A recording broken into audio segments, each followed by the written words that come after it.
Tensions climbed last month when Abercrombie & Fitch's CEO was quoted as having said that the reason that his company does not sell extra large is because his clothes are targeted towards the cool kid and the all-American athlete.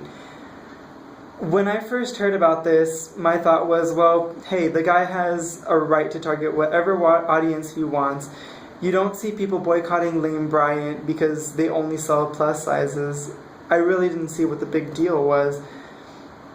Having worked retail for about 3 years, I have become used to the idea of representing a brand and coming into work and having my hair the way that they want me to have it, dressed in their clothes, and even taking on the traits of what their ideal model for their target audience would be, which includes talking the way that they want me to talk, walking the way that they want me to walk, and that, really isn't an exaggeration of what it's like to work specialty apparel brand retailing.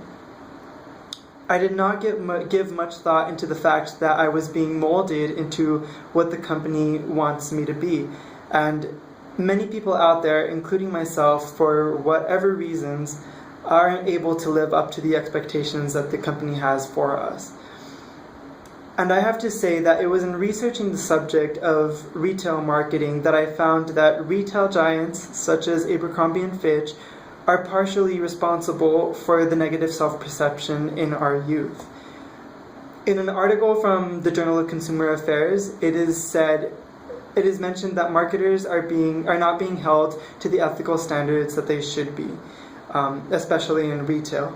They fail to advertise to a diverse group of people. And in retail, we have this term called segmentation, which literally means to split up our consumers into what we think they should be wearing.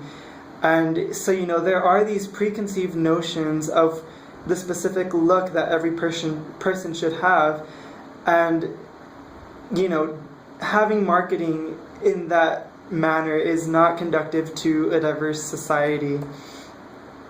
We are trained at my store to see every person that walks in and try to figure out what their style is and the general size that they are, in order to know what clothes we should be pitching to them. Just the other day, I had a young lady come in and ask if we had a size 13 jeans, and I had to break it to her that our store doesn't carry size 13 jeans anymore.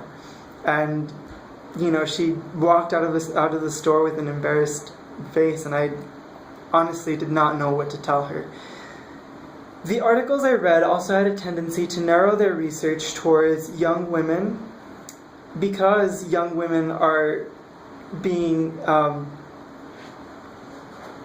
put into this thinness schema, whereas men are kind of more or less encouraged to have this athletic build, which is healthy.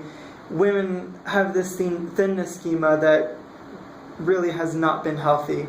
According to the National Eating Disorder Association, cultural factors that glorify thinness are a large contributing factor to eating disorders, and 20% of females aged 12 through 30 have a negative body image that leads to bad eating behaviors that can prove to be harmful. So things such as bulimia and dyslexia.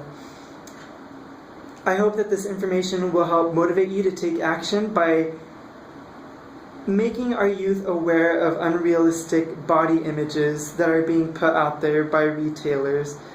I hope you will teach your children that clothes do not make the person, and that the way you look on the outside is not a reflection of the person you are on the inside.